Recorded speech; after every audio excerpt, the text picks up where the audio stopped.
Joining me now is the Democratic Secretary of State in Colorado, Jena Griswold. Secretary Griswold, good to see you again. Thank you. You've always been such a good friend to the show. And look, this is complicated for you because you don't have the role as an advocate or as an activist in this case. Everything you do and decide is going to be very closely scrutinized by everybody and probably end up in a court somewhere. But you heard before the break, you heard the CEO of Crew say that Colorado has a law giving voters legal standing to bring the 14th Amendment lawsuit. I want to know how you're considering this. Well, thanks for having me on, Ali. There's always big issues happening in this country. And I think ultimately it's good for a court to weigh in. You're exactly right. Section 3 of the 14th Amendment clearly lays out in very clear terms that if someone swears to uphold the Constitution, they are disqualified from holding office if they go and engage in insurrection, rebellion, or aid or comfort to the enemies of the Constitution.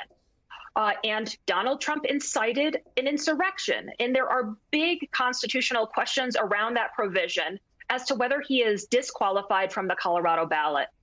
So we'll see this litigation through. And ultimately, I think it's important for a court to weigh in to provide guidance.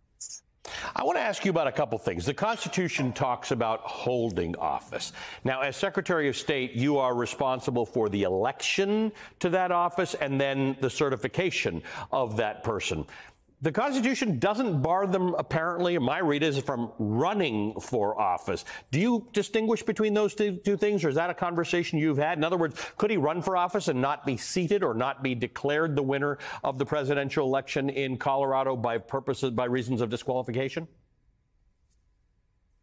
Well, you're hitting the nail right on the head. One of the big issues of this case, a big constitutional question, is whether the president, the former president, if he is disqualified under the provision, is disqualified from running or just being seated into office.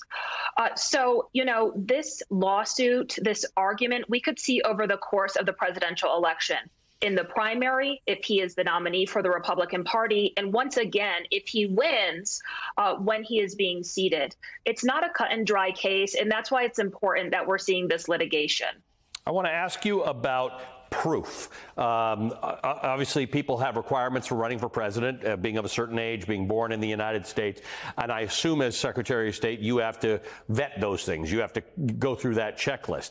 The issue of whether one has been involved in an insurrection, it might be a little simpler to prove that he's given comfort to those who have, because he does that. But what have your lawyers been discussing about what proof looks like? Is the impeachment proof? Is the January 6th committee proof? Is the outcome of one of these indictments proof? All of this is very complicated, and those are big open questions. But before you even get to that question, there's a threshold of who gets to make that decision. Is it a Secretary of State? Is it a court? These are questions of fact. I am guessing that a court is going to weigh in on this. But either way, we just need more information. I want to say that even though this lawsuit is going on, there are other ways to ensure democracy is protected this upcoming election. Americans have shown time and time again, 2018, 2020, 2022, that they're rejecting chaos and protecting democracy. And they'll be able to do that in the presidential primary and once again in the general election.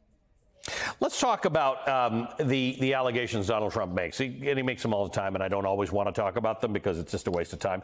But he's discussing these particular efforts and this particular discussion with Crew and the efforts in various states to examine, as you are doing, how the 14th Amendment Section 3 applies to the election. He's calling that election interference. And in states like yours and in states like Arizona and states like New Mexico and Georgia and Pennsylvania and I could just keep on going, Michigan, that undermines the process itself, right? As long as he keeps on telling people that everything you're thinking about in considering this, in discussing it with other secretaries of states or with your own team, is in itself election interference. What's your response to that, to people who will say that's not your job?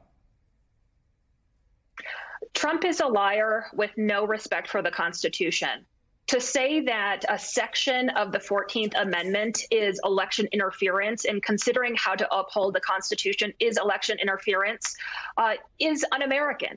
We know that the former president is a liar who will do everything he can to hold on to power. He incited the insurrection. He tried to make it harder for Americans to vote during a pandemic. He had this scheme, and his team had this scheme of fake electors.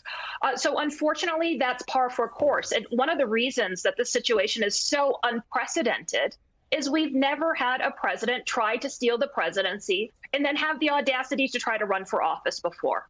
Now, whether the Constitution bars him or not, I can't say that right now, but I can clearly say that Donald Trump is a threat to American democracy.